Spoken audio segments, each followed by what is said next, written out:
Welcome to another episode of the Duke Football Talk Section 17 podcast.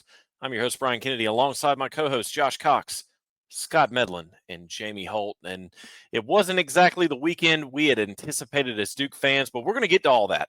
We've got another chock-full episode for you with the mailbag, another 2-minute tirade, some predictions to throw in there, and even a did you know on our upcoming opponent. But before all that, we've got to pay the bills. And let's get started. Let's change it up a little bit this week, fellas. How about that? Let's bring this episode to you by Matt Lunsford Bliven. When it comes to buying, selling, investing, or building here in Durham and around the Triangle, Matt's always ready to help you move the change. He'll quarterback the whole process from kickoff to the final whistle so you never fumble a deal. If you're looking for a real estate win, put your trust in realtor Matt Lunsford Bliven, helping you score big in the Durham market and beyond. For more information, email Matt at mlb@nestrealty.com. I'm going to get through the whole thing without messing up before the season's done. So, Matt, again, thank you for re-upping with us this year and being a sponsor. Josh, who else do we have to thank before we get going? And also shout out to the tickets from Matt Bliven thank as you, well. Matt. But yeah, also want to highlight our newest Hellraiser sponsor this year. That is El Rodeo Mexican Restaurant on North Duke Street in Durham. Shout out to them, Andres and the team there for their support this year.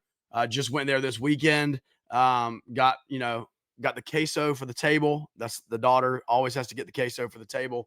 My wife got the sope. I'm just going to tell you guys, I got the quesadilla, whatever. But it's very good. Good atmosphere, drinks, food, private area there for you. In fact, we had at least one of our podcast listeners, watchers that went this past weekend as well on Friday night before the game on Saturday. And so shout out to El Rodeo, North Duke Street, just about 10 minutes north of campus. Go hit them up for your favorite and best Mexican food in the area. And then our final sponsor, shout out to the returner, Hometown Air. Game day is more comfortable when your home's heating and cooling systems are in top shape. Hometown Air keeps homes in Durham and the surrounding areas running smoothly all year long. From repairs and service contracts to full system replacements, our local team delivers reliable work and honest service. Mention the Section 17 podcast when you schedule your appointment and get 10% off your next service. Call Hometown Air at 919-568-3212 or visit hometownairnc.com for your free quote today. Our thanks again to Hometown Air and our other sponsors for re-upping for the 2025 season. Okay, now it's time to move on to the unfortunate game last weekend against Illinois. We've got our thoughts. We're going to look at all things offense and defense, but before we give our thoughts, we got to hear from the man himself. Here's head coach Manny Diaz postgame after the loss. First, I just want to congratulate Illinois as the 11th ranked team. They came on the road and they did what teams ranked in the top 12 in the country do to give themselves a chance to win. They protected the ball. They were opportunistic. They took advantage of the mistakes that we made. And certainly we felt at halftime, that we were in a really, really good spot, down by 1 and behind 2-0 in the turnover margin. And we're winning the game up front. I was very impressed with how we played on our defensive front early on, and we were moving the ball. I think we were only stopped once in the first half. Unfortunately, in the second half, we were still the architects of our own demise. The mistakes we made, starting with the substitution error on the punt block, where we had a guy that wasn't even on the 2 deep on punt block that was in the game. And again, these are the things that I'm all responsible for. Allowed Illinois to get a touchdown. We had a chance to get the ball back, only down by 1 and a chance for the first time to really put them under pressure. And we lost that, and then you turn the ball over. So really, it was 6-0 in turnovers, and that made a game in my mind that was very competitive between two very evenly matched teams. That was probably headed down towards a fantastic finish, and that made the scoreboard look as lopsided as it was. I know for a fact that there's not that much separation between those two teams, but it is an example. It's a great lesson for us on our journey of where we need to get to, very similar to what Illinois has done over the last couple of years as they've improved their program. We got to look at this as some painful lessons today of what it takes to win big-time football games. All that being said, I think there's enough evidence over the course of the 60 minutes that this is a really good football team, and some of the things that we were able to do on both sides of the ball against a really good football team should give us a lot of a lot of reason to stick together, get it corrected, because today was never what the season was about, win, lose, or draw. There's a lot to play for, and again, I think this team is worth fighting for, because when we're going right, we're pretty tough on both sides of the ball, and so we feel terrible about this. It's a dejected locker room, because I think they feel like it's a missed opportunity, but this happened for a reason, and we have to learn from it, and it's part of our development as a program. So let's do questions. And again, that was head coach Manny Diaz giving his initial thoughts after Duke's 45-19 loss to the Fighting Illini. And guys, we're going to get right into an offense and defense review. Maybe I can talk on this episode. Definitely a great start, but obviously the finish was not what any of us had hoped for. Josh is going to take the mantle on the offense this week. Scott's going to stay on defense. Scott, why don't you go ahead and go first with the defensive review, and then we'll let Josh give his thoughts on the offense. Well, as the game started, the defense looked really good. I mean, 2 3-and-outs, feeling really good about things. And then, unfortunate situations happen. Give the ball up, give them the ball really close. And just were not able to stop Altmaier. Now, for the most part, the running game, they held that in check. And you would think if you held them to, I think it was 113 in total yards of running, you would really have a great chance to win. And Duke was in the game until midway through the third quarter. But, the first 2 drives, you got to see VJ, boom, VJ, boom, VJ, boom. He ended up with 2.5 sacks, because the third one he shared with Trey Freeman. There we go. English, please. But, leading tackler for Duke Saturday was Caleb Weaver. And, they decided that they were going to – Duke was look to me like they were playing a lot of zone defense. And they were just sitting their receivers right down in the middle of that zone. And Altmaier, he's a good quarterback. And they made some adjustments at halftime. And it seemed like at halftime the rushers did not get back to Altmaier as much as they could have. And, you give a kid like that all the time, and she did, he picked them apart. And then every stinking 3rd and 1 or 3rd and 2, man, they muscled through and got 1 to 3 yards every time. And on 4th down, 1 to 3 yards. I think I looked one time at the scoreboard. They were 4 of 10 in 3rd downs, and they were 2 of 2 in 4th downs. You just can't do that. You have to play almost a perfect game on offense and defense. I thought the guys did a great job. I thought Duke came out of it, not too many injuries or anything like that. We did have some mistakes that were made, and, it happens. Young football team, again, Brett Bielema, really good coach.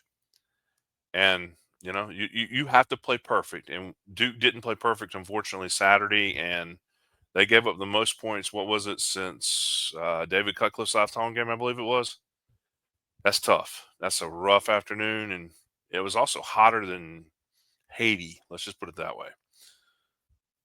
Yeah, no one knows this, but Scott did at least stop in and say hello to his friends at the Scott Medlin Memorial room at halftime. I'm not going to lie to you. The AC was very nice in there for that 15 minutes I sat in front of the chair. Yeah. And for the record, on the last touchdown catch in the first half, I was watching it. The TV was right there at my head. It's beautiful. Anyway. Yep. Also shout out Nick Morris on defense as well. Had a heck of a game, the linebacker position. But yeah, on the offensive side of the ball, honestly, there's a lot of positives really to take from the offense. Obviously, some negatives as well. But I think the first thing that just glares at you on the positive side is Andrew Anthony. Andrew Anthony made a couple of touchdown catches. One of them was insane. The toe tap in the back of the end zone. It looked obviously the way that this angle was, his left foot, would have been out of bounds, but he kept that right foot toe down just long enough and made that catch. And that was on a 4th down, I believe, if I'm not mistaken, Duke going for it. I could be wrong there, so please, I'm sure you'll let me know in the comments if I was. But I believe that was on the 4th down, on a 4th down play. But anyway, Andrew Anthony, incredible job. Darian Mensah, another game of really spreading the ball around. You had, let's see here, 1, 2, 3, 4, 5, 6, 7, 8, 9, 10, 11, 12 different guys made a catch. He had a reception in the game, which is awesome. I will say this about Darian, threw a pick this game. Secondly, one of the things that I know that Coach Brewer, Coach Diaz wanted in a quarterback was the ability to extend the play. I think twice this game we saw Darian in an attempt to extend the play, fumble the football because he got hit from behind. Didn't see it. Didn't see the defender behind him and fumbled the ball. I think especially on one of them, there was a wide open lane for him to rush for 5 to 7 yards. And so I think that's something he's just got to learn. He's got to feel that pressure when he can't see the pressure. Another couple of things about the offense. I think there could be a new running back rotation. I think it's 1A, 1B right now with Jaquez Moore, who, by the way, had 4 receptions included in his day that he had on the ground. But you have Jaquez, and then I think you got Nate Shepard, the true freshman, is basically 1B. I think those guys are interchangeable at the 1. Then I think you got Anderson Castle, if you want to look at it as the 2 there, 3, however you want to say that. But he's the 3rd guy. And then I think Peyton Jones is now the 4th guy, and he's going to have to earn his snaps again, because I think you saw it in this game. Duke is really leaning on Quez, and Nate Shepard. And all credit, by the way, I didn't give credit to Nate Shepard in the offseason because I was like, hey, we've heard about true freshmen before. They've never really panned out as far as getting a lot of snaps. He's earning them. Last thing, doesn't seem like that Duke has integrated the tight ends into the passing game yet, like we expected him to. 1 reception from Landon King, 1 reception from Jeremiah Hazley. Targeted Jeremiah a couple other times. Targeted Landon King that one time in the end zone with the dropsy, but there was a penalty, so it wouldn't have mattered had he caught the ball. But still, would love to see the tight ends, get a little bit more there. But I will say this: just looking at the raw numbers, and I know there's a lot more to the numbers than just the raw numbers. But Duke total offensive yards outgained Illinois, and this includes that 4th quarter where the game was kind of in hand and Illinois was kind of moving the ball down the field at will. Had more offensive yards, yards per play. Duke had, I believe, around 7 yards per play. Illinois was like down in the 5 range of yards per play. Let's see, 7 for Duke, 5.7 for them. The biggest thing for Duke was just the turnovers. When you fumble the ball 4 times and throw an interception, you're not going to win football games. So that was the offense in a nutshell. I'll just say one thing. One of my biggest issues with the offense, well, besides the turnovers and just being in general sloppy, was I thought we got away from the run game too quick. We were discussing this before we even came on. Jaquez in limited runs, obviously, only 5 carries. He was averaging 6 yards a carry. Why not feed them a little bit more? Shepard was averaging almost 5 yards a carry in limited touches. Like Josh said, Jaquez did have the receptions as well, but I just would like to see them guys get more involved, especially when they seem to be moving the ball. Only 16 total rushes for the stable. I mentioned that in my pros and cons. I don't think we're at the point yet, but it seems like in the first 2 games, and again, I know it's Elon the first game, but as Jamie said, just completely abandoned the run and tried to pass our way to a victory. If this happens again with Tulane and we're about to get the mailbag, do questions start mounting on the decisions of the play calls on offense? I'm not mentioning anyone by name, but when you have let's call it a 4-headed monster in the backfield, and they've all shown that they can run, at what point do you try to put the team on their shoulders and go from there? And Josh, that's a good point. I'm gonna say Jonathan Brewer is not the problem. In my opinion, it is not the play calling. The play calling. I didn't mention him by name, but I'm just asking that question. No, it's not it's not play calling. It's not the play calling. Okay. I don't think. I mean, I don't know that if Darian is checking out. You know what I mean? Like if he's checking out of certain, maybe they call a run play and a pass play out of the same thing, and then Darian at the line, makes his call. I don't know what it is, but I agree that Duke's got to establish the run, and I don't know what it is, but I will say this. Obviously, if Brewer is calling all the passes, then yes, but I'll take the creativity in the passing game right now, because you remember, if you rewind 12 months, we were all pulling the hair out of our heads, Fair. like, there's no creativity here. So, Okay. yeah. And then Brian, go ahead. What we're going to talk about? I know we'll hit it in questions as well, but we can't go through offense and defense and not talk about the elephant in the room. The big elephant in the room, and everyone mentioned it on Twitter, Facebook, X. I don't want to get corrected in the comments. X. Special teams. It was just one of those type situations to where, I hate to say this, but it almost felt like we were going back in time with some of the mistakes that were being made on the field. 2 number 8s. That 4th and 5, Duke was going to get the ball back in pretty decent field position. And you see the laundry on the field and you're wondering, did they run into the kicker? Did they offside? No. 2 number 8s on the field. When's the last time you guys have been a part of a game, if at all, to where that has happened live in person? You've had that. And let's be real. Let's be honest. That is on one person and one person alone, and that is the special teams coordinator. Yeah. Gabe Infante is the special teams coordinator. That is on him, or whoever is in charge of getting the guys on and off the field. I know Feely actually last year was in charge of like some of that stuff, but at the end of the day, like whoever is leading that, and it falls on the coach, right? That's who that is. And right. Listen, we're about to talk about a player at least, but the coaches this is what they do for a freaking living. Like, they can take the criticism. Players we're about to talk about a little bit differently, but anyway, that can't happen. You can't have 2 number 8s on the field.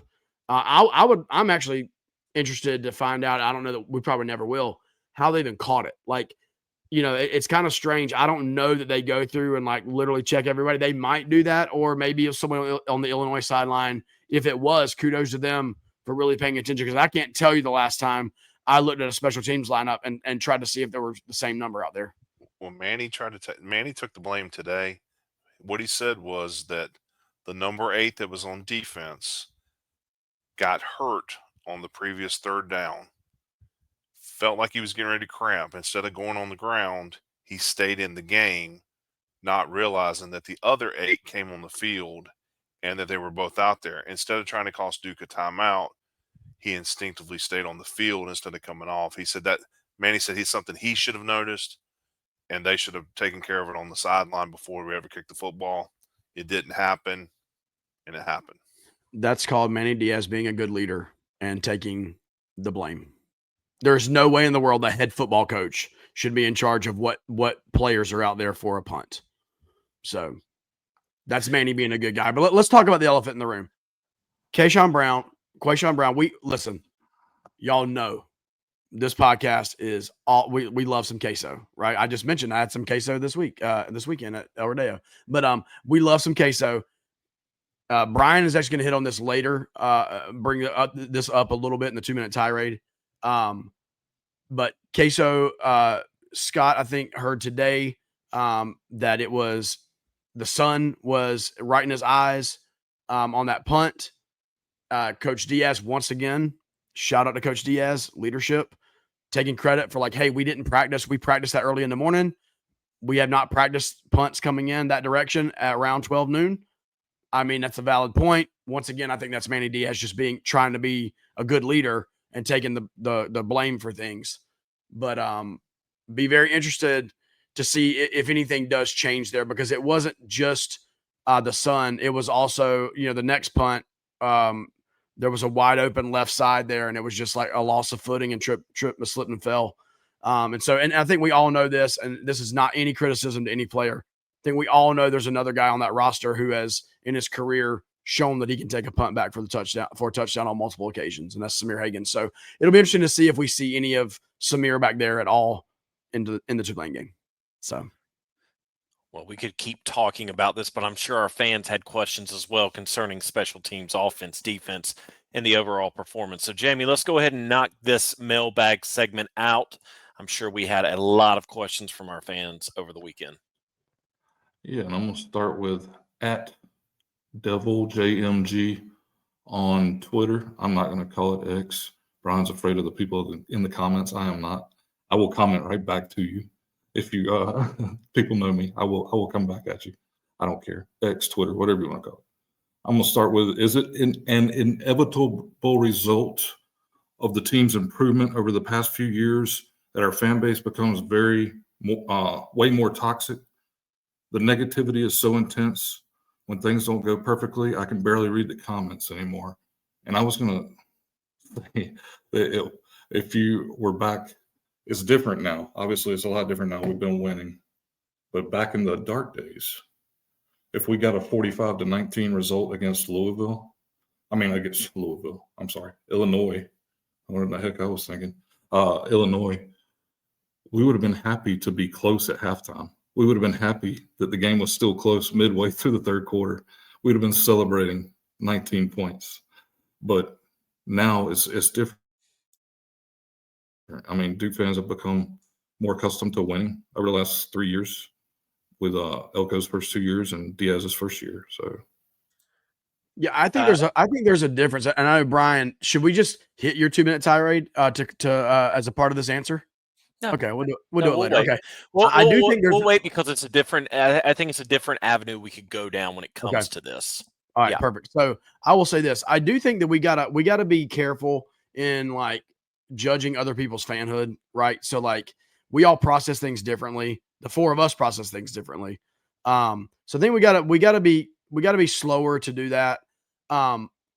We want a passionate fan base, and any passionate fan base is going to be upset and mad and angry when their team loses a game, right? And so like that means they care, and that means that it matters more. It did not matter 15 years ago. It didn't matter.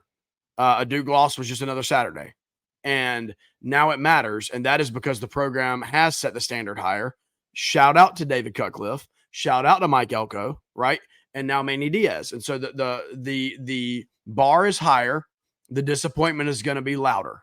Okay, that is it. I will say to the question's point though, when you cross the line of just letting your frustration out, getting mad about whatever, and you go into like the personal player attacks and all that kind of stuff, like to me, that's, you know, at some point in time, you got to realize that you're watching college football. Like I say this often about a lot of things about Duke football. This isn't the federal government, right? This isn't the White House, right? This is freaking Wallace Wade Stadium. They're playing a game, and be mad when they lose. Absolutely.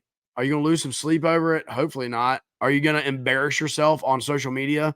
Hopefully not. Like be mad, whatever, but like get it out of your system and move on. And I do think 99% of Duke fans are that way. They get mad. Some people mad tweet or whatever, or mad Facebook comment, and then they get over it. Because guess what? At the state game, we're going to be back. People are going to be tailgating. People are going to be in the stands. It just is what it is. Anybody else with any comments on that? And that 2-minute tirade was brought to you by no. I was thinking about this because I actually saw this question as we were getting ready. We have to curb expectation and reality. There are some fan bases in this state who think every year's their year. They're going to win it all. They're going to go to the CFP. They're going to go to the highest bowl you could go to. Back then it was the Orange Bowl for the ACC. And then 2 games in, they're 1-1, and the world has ended. Duke fans, we have yet to win an ACC title this century. Last time Duke won a regular season ACC title was 1989. Scoreboard. It's been a while. The last appearance for this Duke team, 2013, where FSU promptly curb stomped us. So let's start with the basics. Are we winning games? Absolutely. Are we making a bowl game? Absolutely. What's the next step of progression? Consistently making it to the ACC title game. That we've got to be 1 or 2. Then we can take it the next step, CFP. So it's a progression. We've gone from the dark ages of let's just win a flipping game this year to let's just win games to get to 500 to let's consistently get to a bowl game to I'm going to go off screen now. Let's go to a good bowl game. And you know what? We got a good taste of it in the Gator Bowl. And we promptly got stomped by Ole Miss. So It is. It's curbing the expectations. And again, we all came in thinking that this team could win 9 games. We still do. But as we saw with like Florida State last year, anything can happen.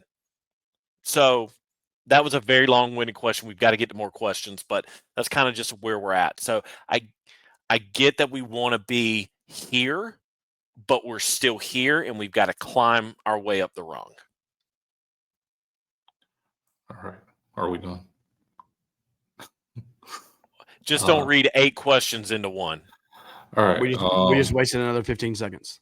The pressure from the defensive front. This is from @DoubleJMG. Again, he had 2 questions. The pressure from the defensive front slackened substantially in the second half.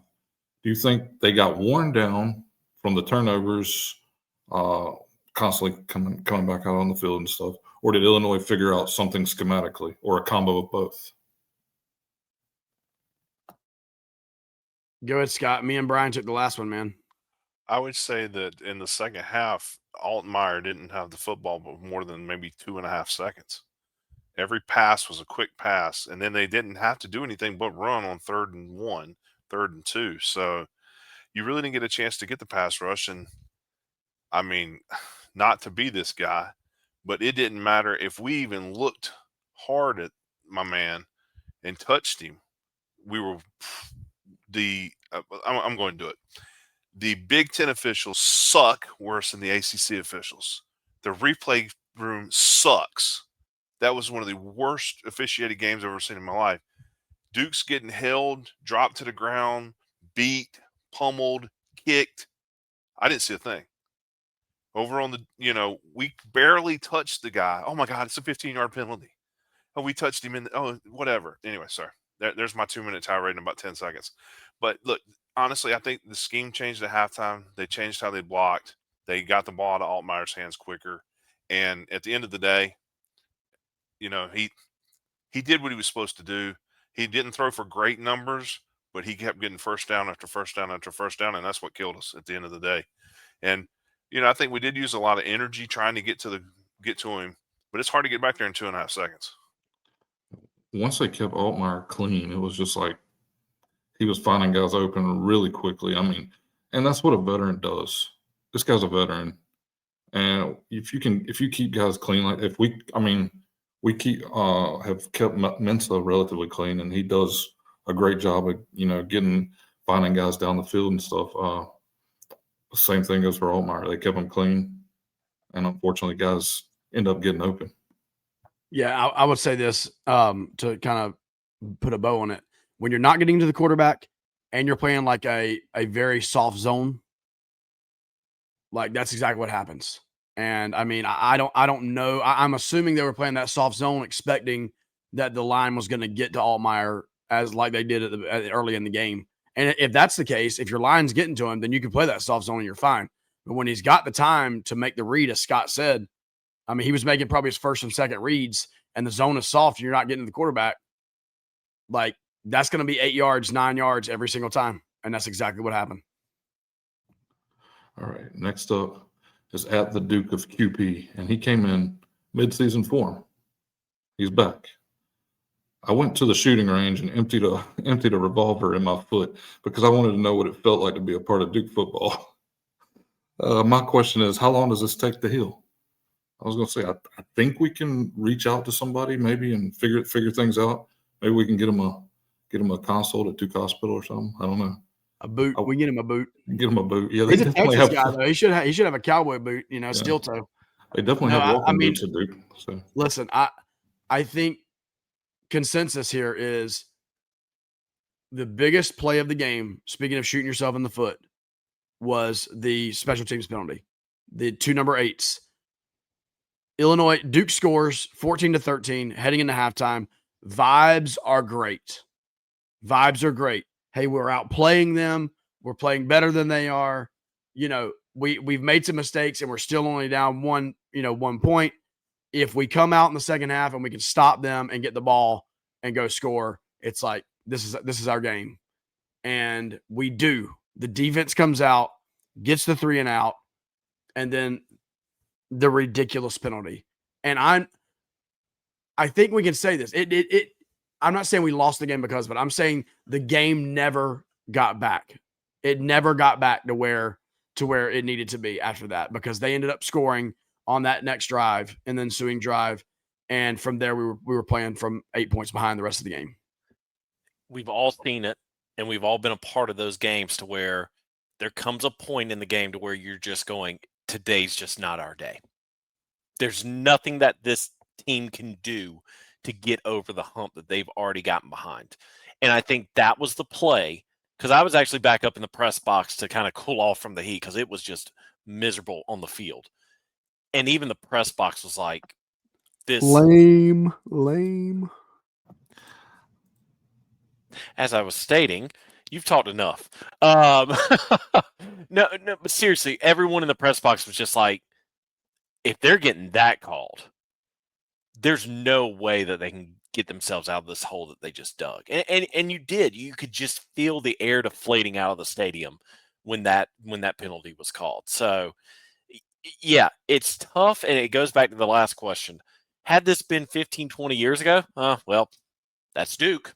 We'll move on to Tulane. But now it's like, we shouldn't be doing these errors. We shouldn't be having these errors during the game. So I'm with the Duke. It was a gut punch because, again, 45-19, that score does not dictate how the game really went. All right. Speaking of special teams, Peter Dodge, or not so special teams. Peter Dodge says, one nagging issue for me. Special teams were inconsistent last season. They remain inconsistent after 2 games, accentuated by the crazy eights play. We've already talked about that. He's charismatic, intelligent, and a good recruiter. But is Coach Infante the right man for special teams? And at the Duke of QP had the same type question. Special teams has been super special the past 2 seasons. It would be foolish to expect different results at this point. What are the odds that roles and responsibilities are reassigned among the coaching staff, or someone is brought in to handle special teams? Yeah, I mean, we have hit on it. So, I mean, I'll just say this. Both questions are very valid. I don't know. Coach Diaz has not really been in this situation yet at Duke as a head coach, where you have a coordinator or an assistant coach that it seems, as the question stated, the last 2 years have not been great on special teams. Multiple different things, whether it's blocking for field goals, whether it's returning punts properly, catching a ball at the 3-yard line, getting hit, like all those types of things have been happening. And I don't know. I will say this: in big time college football, moves get made. Now, Duke might make a move and just not make it public because, once again, to be fair, he is a great recruiter. He is very charismatic. He is a valuable member of the staff. And so it might just be that he keeps the title, but that somebody slips in and kind of takes over the actual functioning role more. I don't know. But that's not a question we can answer, but that it is a problem. And if Duke wants to go 9-3, as Brian talked about earlier, you can't go 9-3 losing special teams every single game. Can't. He's also over defensive tackles, for those of you who might not know. So it's again, the balance is there. Defensive tackles are doing great. Special teams is having their errors, their situations, and every team goes through this, whether it's on the offense or the defense. You're never going to have that team that for 12, let's call it 13, even 14 games, let's call it the CFP teams as well. There's going to be a game to where something doesn't click, and the questions are then asked, okay, what's going on here? Why did we do this? Why did we do that? So let's just, I'm trying to be political here. I'm trying to be, on the fence. Let's just see how Tulane goes before we really dive into that question, because it could just be some adjustments were made and there's no issues on special teams, but something else comes out of the offense or the defense. So I know that was a very, very political answer, but at the same time, let's give it a little bit more time with the staff that we have with special teams. All right. At TS Lester _ just something I've been thinking about, especially considering the first half of Elon and Illinois going back to and even going back to last season. Does Duke have an underlying issue with finishing off drives? Seems like we're phenomenal until we get inside the 30, and then we end up kicking it a lot. And I thought that was a great question from Tyler there. A scumbag that we are friends with, by the way. Well, it's What actually do y'all funny. think? The guy that was sitting in front of me, he was like, I think we're allergic to the red zone. It's like every time we get here, we don't forget how to play football. We forget how to catch a football. We forget how to run a football. And I mean, as drunk as he was as right as he could be. And he was hilarious. Let's be honest, dude. That dude was a trip. And I didn't have to yell. That was the greatest part. I actually did not yell much Saturday because the group I was sitting in the middle of, they were way crazier than I was. I couldn't believe it. It was a miracle. But yeah, I mean, there's something has to happen. And I think the play calls get a little, obviously, they played really good defense. And that's why they're the number 9 team currently in the country. They have a really good defense. So you got to make adjustments and you got to catch the football. Now, we did get called for a couple penalties that were dropped to touchdowns. So that did stink. Todd Father did what he was supposed to do this weekend. Didn't have any issues there. So eventually Duke's going to get it together. There's still the second game. I think, to me, that's the whole thing. We're in the second game of the season. And these teams, when we were looking preseason, we were not sure how good. I mean, we knew Louisville was going to be ranked. Not Louisville. I did the same thing, Jamie. There you go. Illinois was going to be ranked. But we didn't think they were going to be this good live and in person. We know Tulane's – we'll get into Tulane in a little bit. We know they're decent. And right now, Brian kind of touched it. Next week, the best team in the state's coming to the town. And that's the crazy thought, to think that that's the best team in the state of North Carolina right now. But they're coming to town next Saturday. So you got to give it time. I mean, we're trying not to get over our skis here, but I understand the frustration. I think another good context for this, why we're so bad in the red zone, is we don't run the football well. We've already talked about it. And one of the main things in the red zone is if you can get your 3 or 4 yards on first down, 3 or 4 more yards on second down, and set up 3rd and 1, 3rd and 2, then you can go for it on 4th down if you don't get it. Like, you have to be able to run the football in the red zone. And I do not know why, but it's very difficult for us to line up in an obvious running situation and run the football for 4 yards, 3 yards. It's really tough. And I don't have the answer to that. I'm not casting any blame there, but for whatever reason, we don't do it. And so what that causes is anytime you get inside the 20, probably 25-yard line, and you're going to be 75% pass heavy, all of a sudden that field shrinks, right? The closer you get, that field starts shrinking. They can cover more ground, and there's just not the passing lanes available. So that's my thought on it. All right. I thought this was good from Thomas Hutton off of Facebook. Does anyone else agree that while Saturday sucked and things went wrong, were mostly controllable, that they can be fixed and the season isn't over because of Saturday? Or is that just me? And then I had a similar one from @CrazyTalker. He's penalties and special team screw-ups were terrible, but should we be hopeful that some of these mistakes are fixable before Tulane? If so, which ones? I mean, I think those mistakes are relatively easy to fix. Whether it gets done or not, that's a different story. But I mean, if you clean up a few things, then I'm not saying we beat Illinois, but the game's a lot closer, right?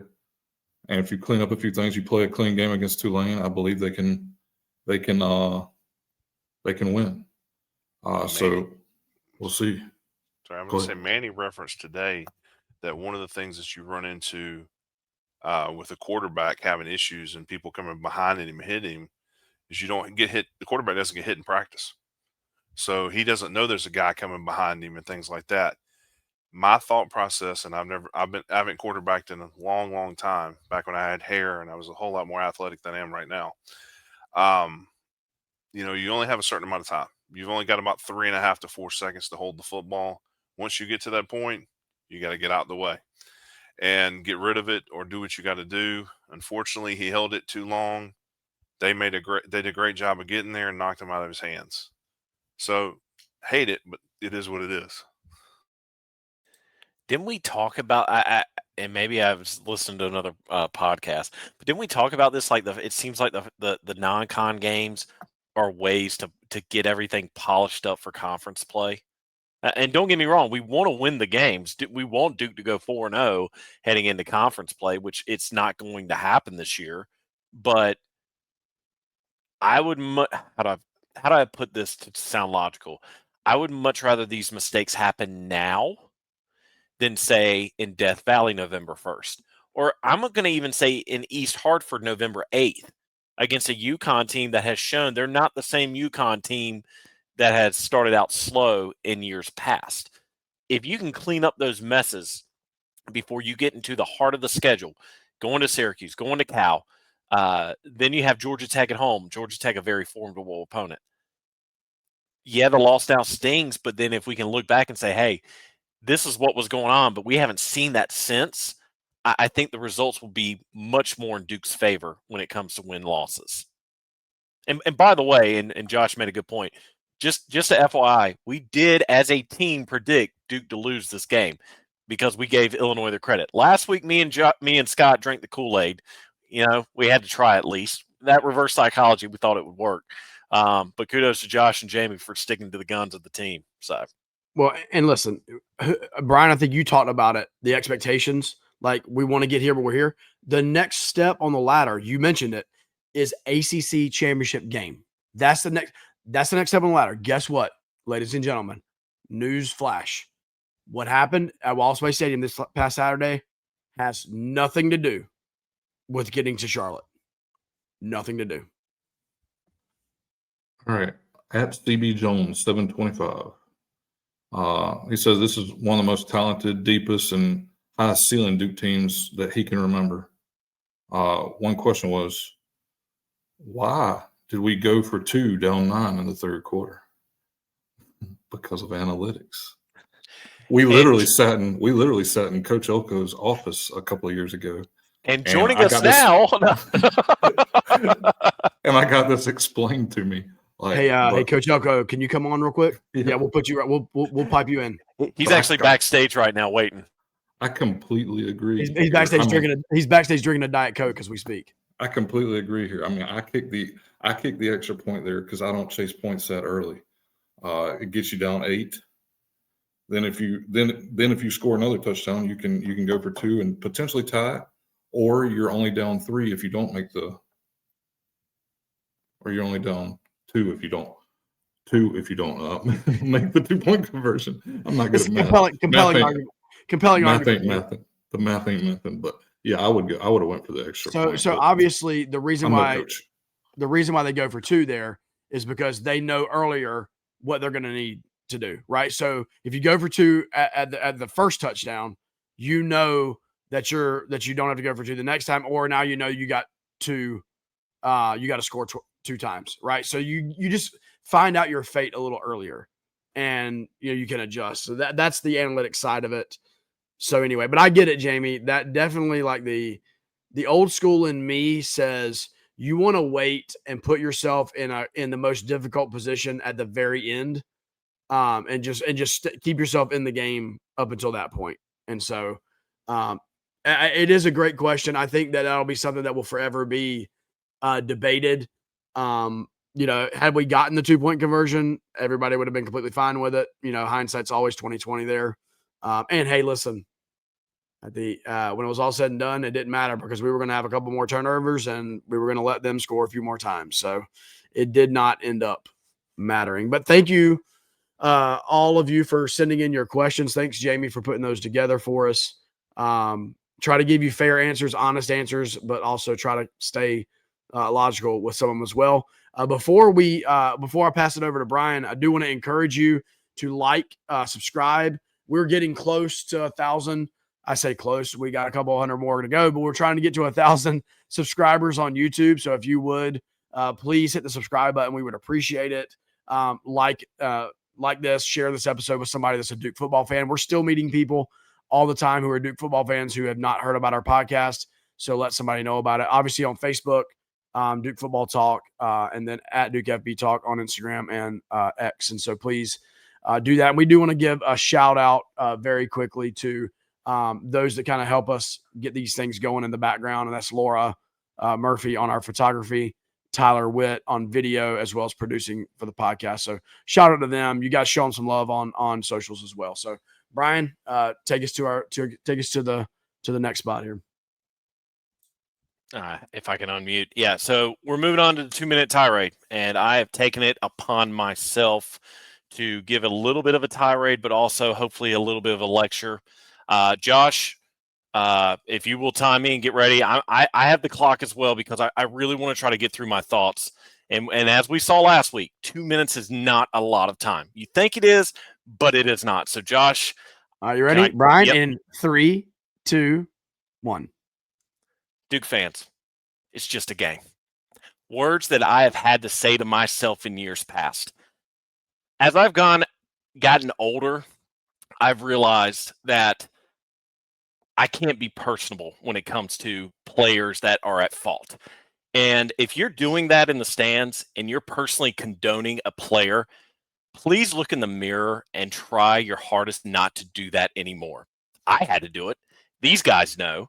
I was critical of a certain quarterback here for 4 years. I had a hashtag. Those of you that know me know exactly what I'm talking about.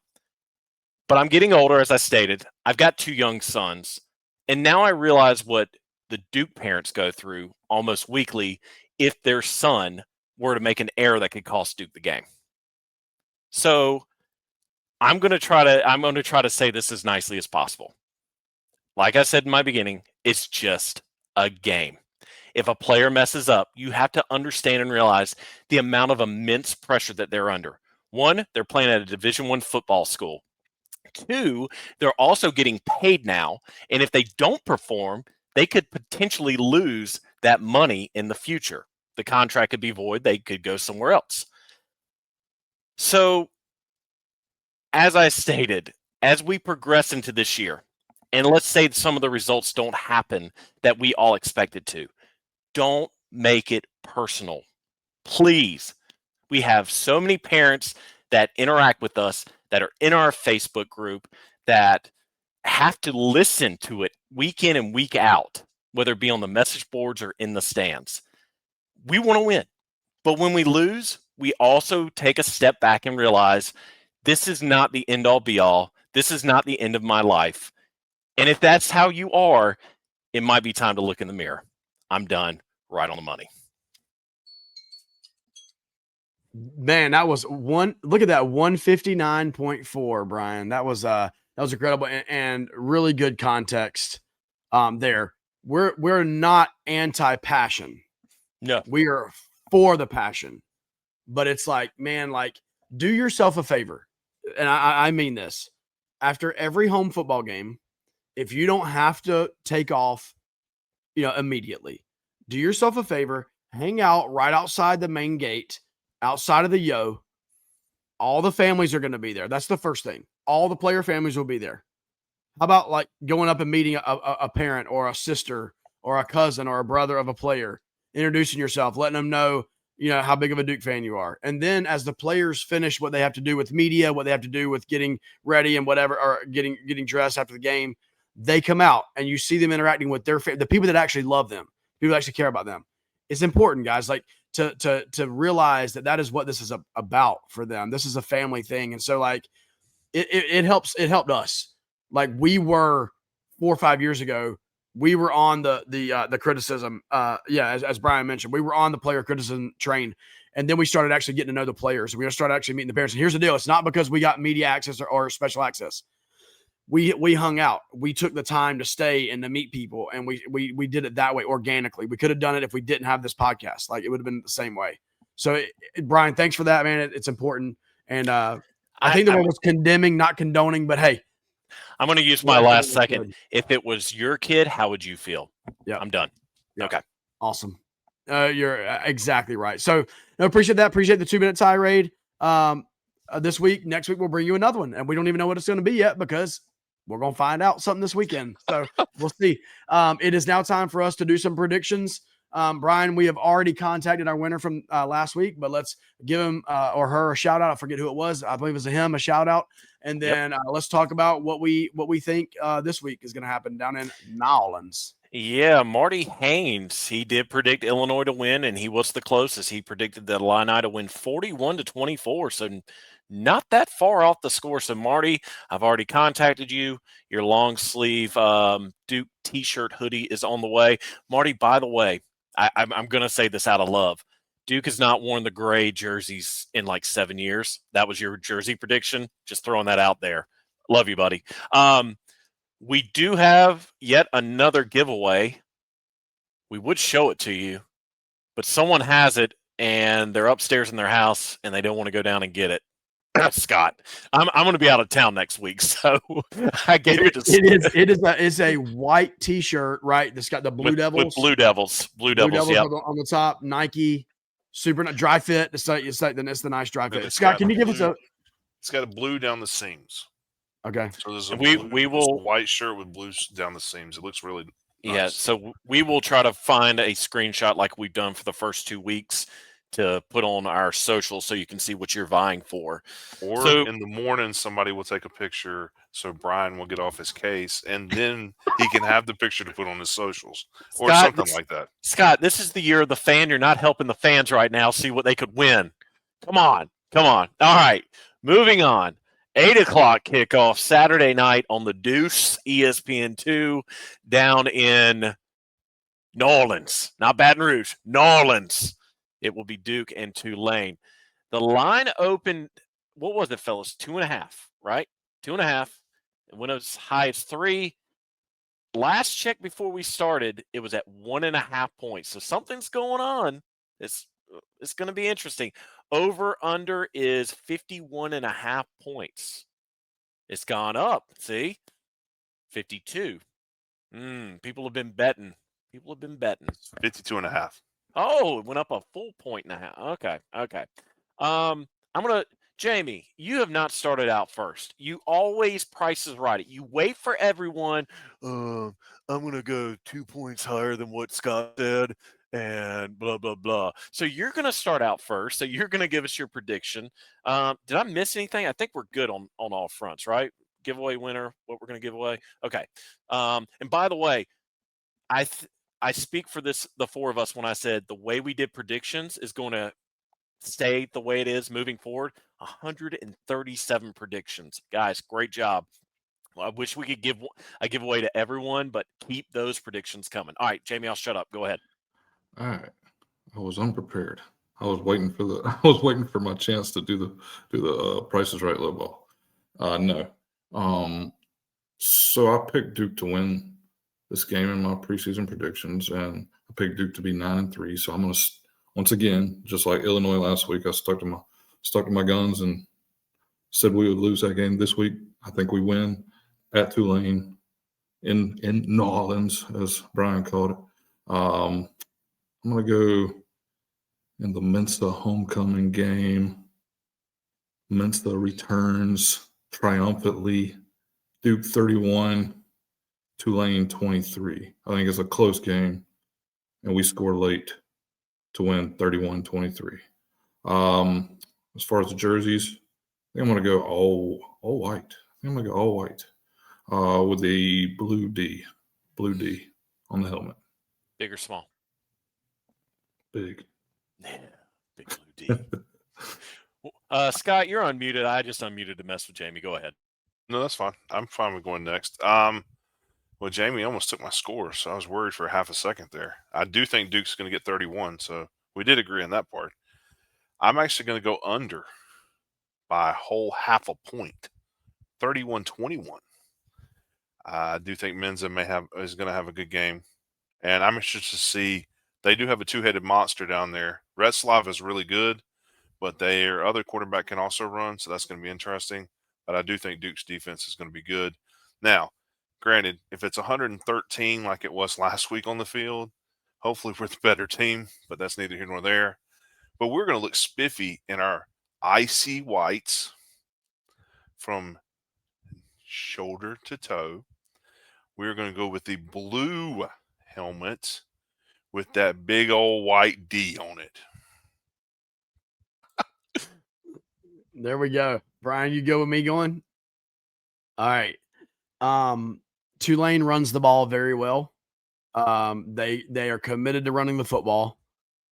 The question that I believe that we have for this week for Duke is, does the Duke rushing defense from Elon show up, or does the Duke rushing defense from Illinois show up? By the way, Duke had given up only 55 yards rushing with 9 minutes to go in the game. So pre-garbage time, Duke had given up 55 yards rushing. So I am going to say that Duke is going to play rushing defense like they did this past Saturday against Illinois. If Duke does that, then I have Duke winning. I'm going to go just because I know how salty Tulane is. By the way, there's a group text. There's a message in a group text from Tulane that's borderline inappropriate about Darian Mensah. I'm not going to share that, but there's a lot of garbage being thrown around. So I think Duke's they're gonna be mad, but I think Duke is gonna be madder. Does that make sense? So I'm going Duke 35, and I'm going Tulane 20. Duke wins by 15 in this game. I don't know what's going on, but Brian is laughing. Look, John Summerall is a salty dude, by the way. Just for the record. I'm sorry. Our producer sent us a proposed thumbnail for tomorrow's episode. That is great, though, by the way. Yes. Just wait till you guys see it, because it is pretty stinking awesome. If it's actually used. Oh, man, that is great. All right, we're running low. Oh, I didn't do my most important uniform combo. Go ahead. So because everybody's going icy white, by the way, the icy whites from last year, Middle Tennessee, the all whites with the white helmet with the Hellraiser is my favorite icy white. But here's the deal. I got to go something different because you guys are going all icy white. So I'm going to go blue lid with the Gothic Duke, white, blue, white, blue, classic look, but the Gothic Duke. I'm not this script, but the Gothic Duke. All right. Running low on time. I've got Duke winning 28-24, white out with the Gothic script. Plain and simple. It's going to be a close game, but Duke's going to get back on the right track. Love it. Brian, did you know, man? I didn't, so go right ahead. I didn't know. Right. Go ahead. Did you know during Tulane's first football season in 1893, the team would face a foe that would be unheard of this day and age? Their own coach. Head coach T.L. Bain coached not only the Green Wave, but also helped volunteer as an assistant for LSU's football team. 1893 was also LSU's inaugural football season, and Bain was assisting Charles Coates, who was a chemistry professor at LSU. Bain was the man behind scheduling Tulane and LSU to play that year. Before the game took place on November 24th, Bain had handled ticket sales, and he even constructed the goalposts for the game. As game day approached, Bain was informed that Charles Coates could not coach LSU that day, and Bain took it upon himself to coach both teams. The game would be uneventful, however, as Tulane would beat LSU 34-0. For all his troubles in getting the game organized and coaching both teams, Bain was gifted a green umbrella. That was Did You Know for Tulane. Incredible. And the green umbrella for the Green Wave. That's pretty incredible. Yep. A couple quick shout outs before Brian takes us out of here. Shout out to the students 2 weeks in a row. You guys showed up. The student section was hopping. And so shout out to them. Also, when it was all said and done, 23,800 plus showed up. That was like way more than what was sold as of like this time last week. And so however it happened, I don't know, but the stands were fine. It didn't look great if you were just watching on TV. The end zone didn't look great, but the sides were pretty good. And so shout out to everybody for showing up. Brian. Yep, and this will be my last episode until the what's after state, the Syracuse preview. I'm going to take a little time off, and yes, Duke fans, I am going to miss the state game. I'm pulling a Jamie. My apologies, but this trip was planned well before the schedule came out. But you can do what you can only do. So I wish nothing but Duke the best against Tulane. I wish Duke nothing but the best against NC State. Let's silence some folks. But with that being said, that will do it for another episode of the Duke Football Talk Section 17 podcast. We hope to see as many of you as possible in 2 weeks. 4 o'clock kickoff on the Deuce against the Wolfpack. But for Josh Cox, for Scott Medlin, for Jamie Holt, and producer Tyler Witt, I'm Brian Kennedy, and this has been another episode of the Duke Football Talk Section 17 podcast.